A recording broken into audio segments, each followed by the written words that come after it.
actualidad, espectáculos, negocios, deportes, todo en TV Radio Miami, la nueva televisión. Agustín Rangugli, un periodista sin libreto.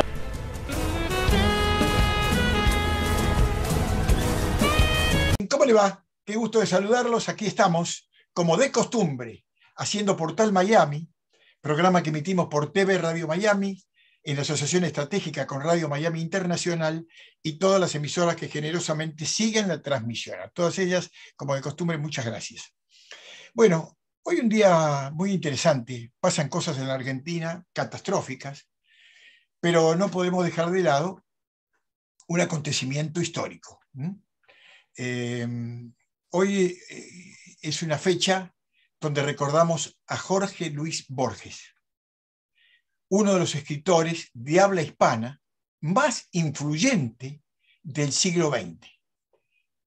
Y no sé si habría que extender ya ese límite del siglo XX, ¿no? Porque estamos en el siglo XXI y todavía seguimos rescatando el trabajo, lo que nos dejó Jorge Luis Borges. No podía ser de otra manera que yo intentara, y por suerte tengo suerte, valga la redundancia, y por suerte la suerte me acompañó, de convocar a uno de sus amigos, a uno de los hombres que más conocía y además que trató durante mucho tiempo a Jorge Luis Borges. Me estoy refiriendo a un periodista de fuste, a un periodista que hizo una carrera espectacular, que nos representó en el mundo a través de dirigir canales de televisión en el exterior. Bueno, un hombre que tiene una trayectoria invaluable. Me estoy refiriendo al señor Madariaga. Y seguramente todos saben que estoy hablando de Enrique Llamas de Madariaga. Enrique, ¿cómo te va? Un gusto de saludarte. ¿Cómo te va, Agustín? Siempre muy generoso en tus presentaciones. Yo soy un escriba. Pero no trato de no ser exagerado y sin embargo tampoco puedo limitarme a cuidarme porque lo que digo además es cierto. Pero muchas gracias, Agustín, a tus órdenes siempre. Y además he tenido la gran oportunidad, ya casi en el ocaso de mi carrera, poder trabajar durante un tiempo al lado de Enrique Llamas de Madariaga. Y eso para mí es como aquel que estudia ingeniería y le dan el título, o aquel que sigue una carrera y le entregan el título. Bueno, a mí me pasó eso en mi vida. Enrique, ¿qué recuerdos te trae? ¿Algún recuerdo personal, algún hecho, algún acontecimiento, algún suceso, algo que te venga a la mente que puedas recordar a Jorge Luis Borges? Mirá, yo tenía una amistad, él lo dijo varias veces hablando en televisión, yo me siento amigo suyo, Enrique, cosa que para mí era maravilloso. Me llamaba siempre que había una presentación en un teatro o que él tenía que dar una conferencia y me decía, ¿sabés que soy tímido? ¿Me presentás, por favor? Y yo lo presentaba, la primera vez fue en el Teatro Coliseo, pero en distintos lugares yo lo presentaba a él. Y comíamos una vez cada semana, cada 15 días, pero muy, muy seguido. Lo llevaba el poeta Alifano, Roberto Alifano a él, porque ya con su ceguera le era muy difícil caminar. Comía, bebía bien, tenía un sentido del humor maravilloso, y yo te voy a contar algo que no lo conté nunca, incluso en mi libro cuando hablo de Borges no lo cuento. A ver. Eduardo Mallea era uno de los grandes Escritor. poetas argentinos y escritores maravillosos. Y la mujer, este es el humor de Borges, ¿no? La mujer un día lo llama y le dice, Giorgi, ¿vos sabés que Eduardo viene todas las noches a visitarme? Y Borges le dijo, qué atento, ¿no? Bueno, ese era Borges, ese era su humor. Yo hice unas notas que salieron en diarios y le preguntaba a varios escritores, a Bioy Casares, a Sábato y a Borges, Wow. ¿cuáles son las 10 cosas que hay que salvar del diluvio? Y Borges dijo, de lo mío nada, porque yo solo recreé cosas, Enrique.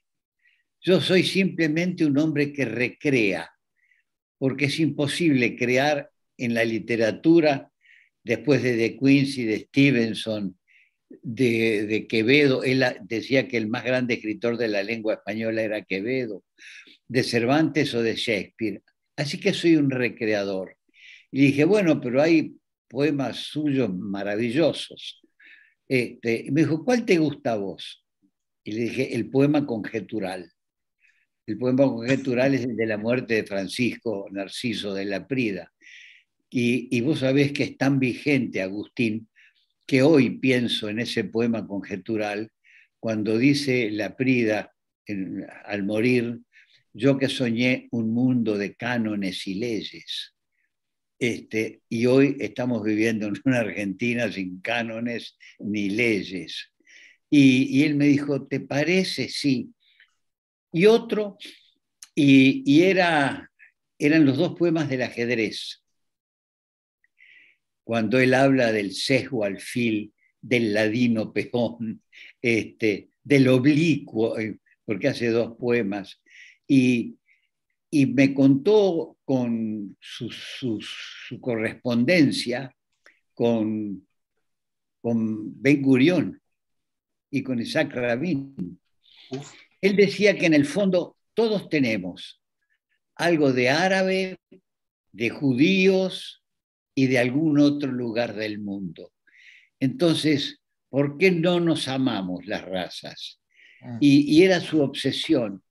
Él era un no violento esencial, un no violento esencial. Un hombre que amaba la vida, un hombre que por un accidente en el 1938 empezó a perder la vista y la pierde, y él cuando llega a la biblioteca dice, ¿qué destino? El de Paul Grusac y el mío, que fueron los dos directores de la Biblioteca Nacional, ciegos. Yo que me imaginé el paraíso en forma de biblioteca. Esto decía él. Y vos sabés que Mármol también, director de la biblioteca, queda ciego. O sea, un destino terrible de Mármol, de José Mármol, de Paul Grusac y de Borges, ¿no? Que tuvo que abandonar eso porque apenas decía, toco el canto de los libros, pero sé lo que hay adentro. Y él tuvo una comida, eso le hizo perder el premio Nobel. Él tuvo una comida con Sábato y comieron con Videla, con el general Videla cuando era presidente. Y todos dijeron, no, defiende el golpe militar, es un perseguidor. Y él fue a pedir por los escritores desaparecidos, pero nunca le hicieron justicia a eso. Nunca le hicieron justicia. Él más de una vez habló de ese tema, de lo doloroso que fue todo ese momento. Pero vos sabés que hay gente que se aferra más al rencor que a la construcción de la realidad. Y eso le pasaba a él. Y no sé si podés escuchar una primicia. Pero maravillosa, ¿cómo no? Una primicia. A ver. Cuando yo le dije a Borges que hay que salvar del diluvio, que se lo dije también a Sábato y a Bioy, y hablamos sobre la muerte, y Borges me decía, yo no me voy a morir. Le dije, ¿cómo no vas a morir? No, no voy a morir, porque yo nunca fui ni astronauta ni buzo.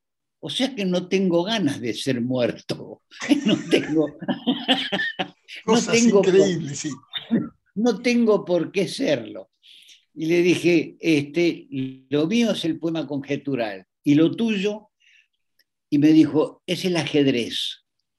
El ajedrez está en el Aleph, el ajedrez está en las ruinas circulares. O sea, ¿qué mano nos está moviendo a nosotros superior a nosotros mismos. ¿Querés escuchar lo que, como Pero él claro, A ver, claro, a es una ver, reliquia eso no tiene precio lo que me vas a hacer a ver, escuchar. a ver, a ver, a ver si está acá. A ver, lo guardo con amor lo Me guardo. imagino. A ver, lo guardo ¿cómo será esta cosa mágica? Esta cosa mágica. Hacerle play. En un grave rincón los jugadores rigen las lentas piezas. El tablero los demora hasta el alba en su severo ámbito en que se odian dos colores. Adentro irradian mágicos rigores las formas, torre homérica, ligero, caballo, armada reina, rey postrero, oblicuo alfil y peones agresores.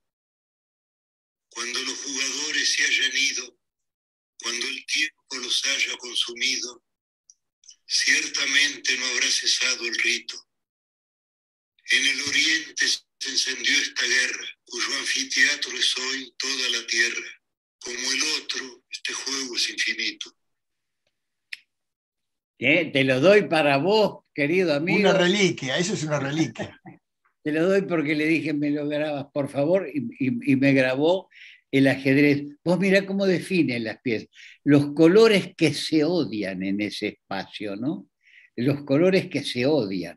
El juego lento, cómo habla del alfil, oblicuo, una maravilla. Después le pregunté sobre, ya que él se escribía con Ben Gurión y con todos ellos, qué pensaba de Israel. Él hizo un poema a Israel y decía que podía pasar de todo en Israel, que era una tierra de lucha, y decía, solo te prometo la suerte en la batalla. Y dice que fue lo que más le gustó a Ben Gurión, fue ese poema. Le decía que iban a pasar de todo, pero solo te prometo la suerte en la batalla. Entonces yo me quedaba, Agustín, como con vos cuando charlamos, me quedaba horas escuchándolo y siempre me quedaba con ganas de seguir escuchándolo. Claro que sí, por Dios, qué maravilla. Qué maravilla, yo me acuerdo mucho también. Qué interesante la postura política de Borges, ¿no? Porque de alguna manera él odiaba a Perón, no sé por qué. Pero, era profundamente antiperonista. Claro, pero elogiaba a Franco, a Pinochet y a Videla.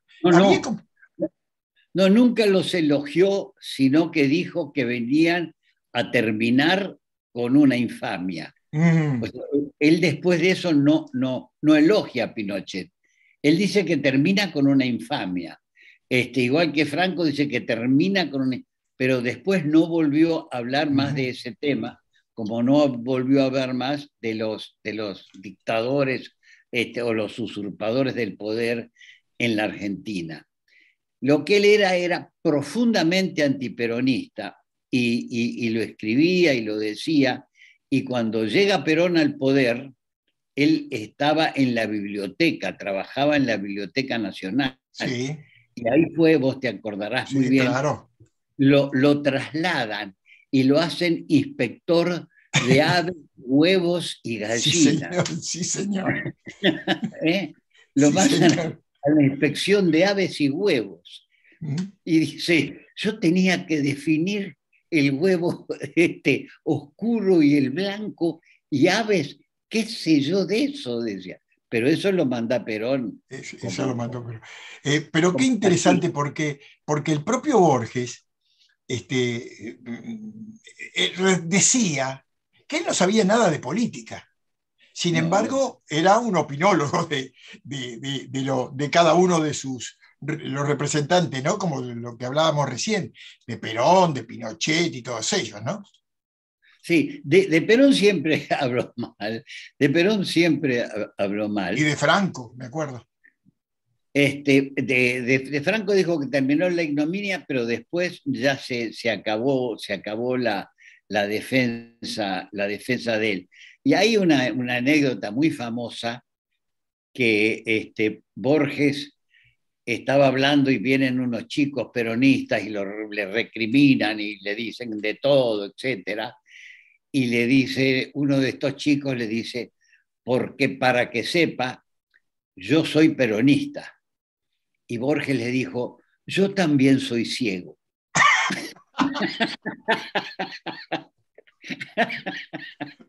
Es el Borges de lo que muchos lo reconocían, de los laberintos, ¿no? Él sabía caminar por los laberintos. Laberintos y el Aleph, el lugar donde se encuentra en un punto todo el universo. Y esto lo escribió siendo muy joven. Y yo creo que también hubo un poco de celos con Borges, por el talento de él. Él recrea la fantasía, la filosofía, el cuento. Había algo de celos, o mucho. Uh-huh. Él decía que nunca leía un diario, pero sabía de todo. Él conocía la realidad de todo.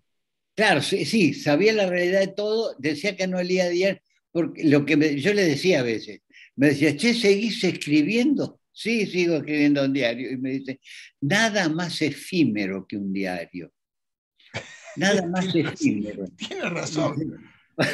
El diario del día, claro, ¿no? Claro, con el tiempo todo se olvida, dice. Entonces podrás documentar algo dentro de 50 años, pero no sabes si es cierto. Es efímero el diario. No quería saber nada con los diarios. Tampoco le gustaba escuchar radio. La televisión obviamente no podía verla. Estete, que fue su primer mujer, después María Kodama, le explicaban cosas de televisión, pero nada más que le explicaban, porque él veía el mundo de otro modo, ¿no? De otro modo. Sí, claro. Tenía una visión absolutamente diferente, vamos a llamarlo así, al común de la gente, ¿no? Por eso es Borges, sin ninguna duda. Y por eso es Borges, y por eso la profundidad de Borges, ¿no? La profundidad.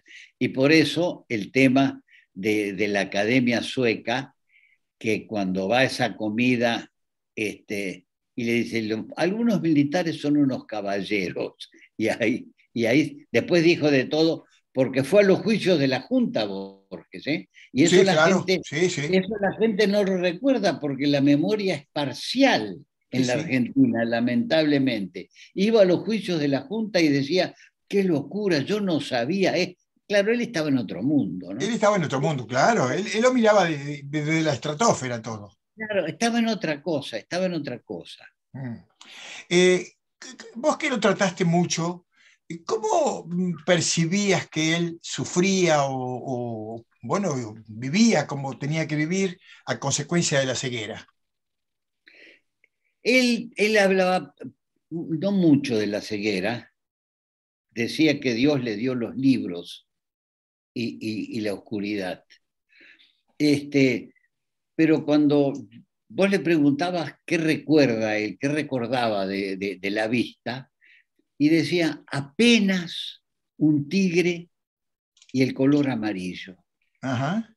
Y digo, pero ¿no te acordás de tu juventud en Valvanera, en Lomas de Zamora, haber visto el caballo? Porque vos escribías el caballo del lechero que venía todos los días y la... No, nada, dice, me acuerdo solamente del amarillo y de eso. Y dijo más de una vez, Dios me dio el tiempo y la oscuridad. Y era curioso, porque a veces lo negaba a Dios, pero siempre lo citaba. Yo decía, pero qué contradicción que hay. Lo citás y después lo negás. Y dijo, y sí, dice, vivimos de negaciones y afirmaciones.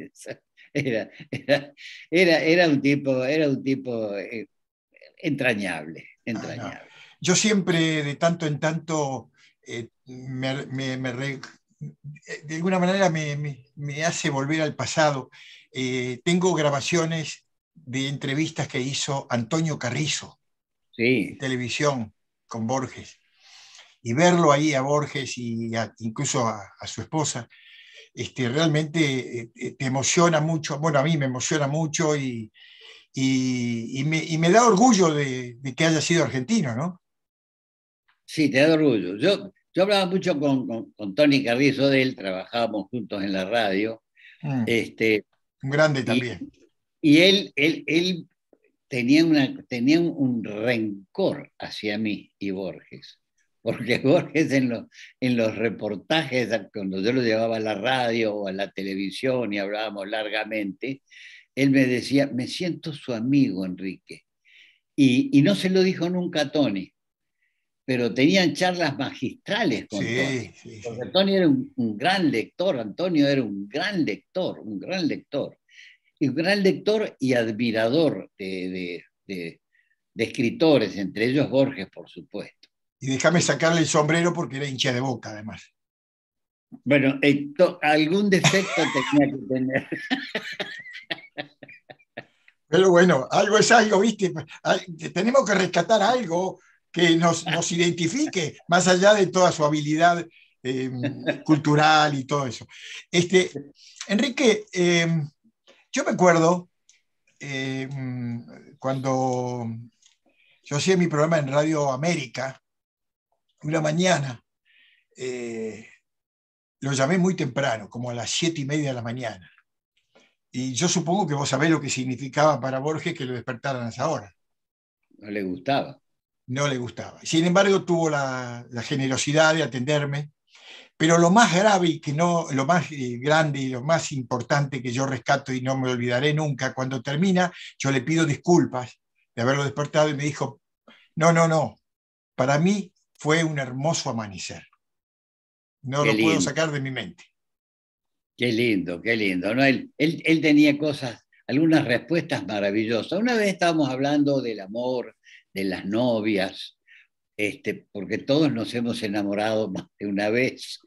Y le dije, este, dígame, porque yo a veces lo tuteaba, pero cuando le quería hacer una pregunta en serio, no lo tuteaba. Y dije, dígame, usted se casó 2 veces, pero usted tuvo muchas novias. ¿Amó alguna de ellas de verdad o a más que nadie? Y me dijo, las amé a todas y todas fueron la verdadera. ¡Qué maravilla! Y todas fueron la Y, claro, verdadera. y para cada tiempo, cada cosa. Eh, ¿Por qué no logró o no le otorgaron el premio Nobel a Borges?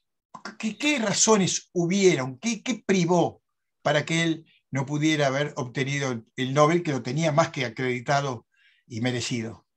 Y sí, lo dijo Vargas Llosa, lo dijeron varios, que él lo merecía antes que ellos. Pero fue esa historia del antiperonismo, fue esa historia de decir que los militares en principio vinieron a salvar el país de la barbarie, y eso no gustaba. Además, a él era una época antimilitarista, como pasó siempre con los premios Nobel, y él recordaba a su abuelo coronel, y él recordaba a todos sus ancestros, los que hicieron la patria, y él recordaba mucho a la Prida y a todos aquellos que lucharon por el país, a los que lucharon con armas incluso por el país. Y además no era popular en este sentido, porque él no amaba a Martín Fierro de ninguna manera. Uh-huh. Decía que era un gaucho ladino, que mataba, que el gaucho para él era segundo sombra, pero no. Y todas estas cosas determinaron en la demagogia que se da en la izquierda, que dijeran, no, no entra. O sea, no podían premiar a alguien que alguna vez justificó un militar, no podían hacerlo. Y también se lo dieron a este chico joven, Paz, en la Argentina, ¿no? Y qué mérito tuvo, y dónde está, y está desaparecido. Y bueno, son las cosas políticas del premio Nobel, son las cosas políticas. En tus diálogos con Jorge Luis Borges, ¿él daba a entender que de verdad no sabía de política o era un argumento para zafar? No, decía que no le interesaba la política, que Ajá, la política era coyuntural coyuntural. y que el hombre tenía que buscar cosas más trascendentes. Y después tenía, por supuesto, su profunda aversión al peronismo, su profunda aversión. ¿Qué fue lo peor que le pasó a usted para pensar así del peronismo? Le preguntaron en una nota. Y dijo que me enseñaron a leer. Terrible.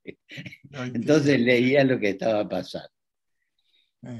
En los últimos años, donde Perón vuelve a la Argentina y bueno, después el final, ¿qué te contaba de Perón?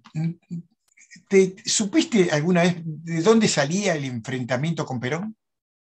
No, él despreciaba los populismos. Esto es muy claro. Despreciaba los populismos. Y Perón era la imagen del populismo para él. Y Perón estaba dentro de los militares que no quería él. Y el tema de Perón fue la persecución, y eso no se lo perdonó Borges, como cualquiera, ¿no? No se lo perdonó nunca. Pero un hombre que ya había escrito versos y cosas maravillosas, que lo manden a ser inspector de aves y huevos a la municipalidad, sí, tenía razón en no perdonar. Y en los otros, en Perón mismo, que firma el acuerdo ese, es no reconocer a un argentino para rescatar. Porque vos podés estar en contra de alguien, pero hay cosas que tenés que rescatar. Hasta el mismo mármol, ¿no? Que hablamos de la biblioteca y el destino de los ciegos de la biblioteca. Cuando él se refugia en Uruguay, le hace ese poema a Rosas y dice: lo que has hecho con mi patria, como hombre te lo perdono, pero como argentino no. Y los argentinos son muy extremistas, y Perón era extremista, era un gran extremista. Perón, o estabas con él o no eras que disentías, o estás con él o eras antiperonista, creador del anti. Y enemigo. Sí. Enemigo. Bueno, Enrique, realmente yo estoy agradecido de tu gentileza, de tu generosidad, de poder compartir conmigo estas experiencias que tuviste con Jorge Luis Borges, que me hacen recordar algunas de las que me tocó a mí, una figura que para mí era deslumbrante, una persona creíble, una persona... Sé que no era era un poco cascarrabia. Sí, a veces sí, a veces sí. A veces se le escapaba la tortuga, como decía Maradona, ¿no? No siempre, pero a veces sí, a veces sí. Sí, pero lo recuerdo mucho. Enrique, muchísimas gracias por esta gentileza, generosidad, atención para conmigo y para recordar a Jorge Luis Borges. No, señor, a vos te agradezco que te hayas acordado de este escriba que está, como dicen los uruguayos, a tus órdenes siempre, y te mando un gran abrazo, Agustín. Bueno, sabés que yo no solo te admiro, sino te quiero mucho. Y por favor, un beso grande a Denise. ¿Cómo no? ¿Y vos a Magali? Muchas gracias, muchas gracias. Retribuyamos besos, muy bien. Enrique Gracias. Llamas de Madariaga, para tenerlo muy en cuenta y seguir muy de cerca. Hacemos la pausa y venimos enseguida.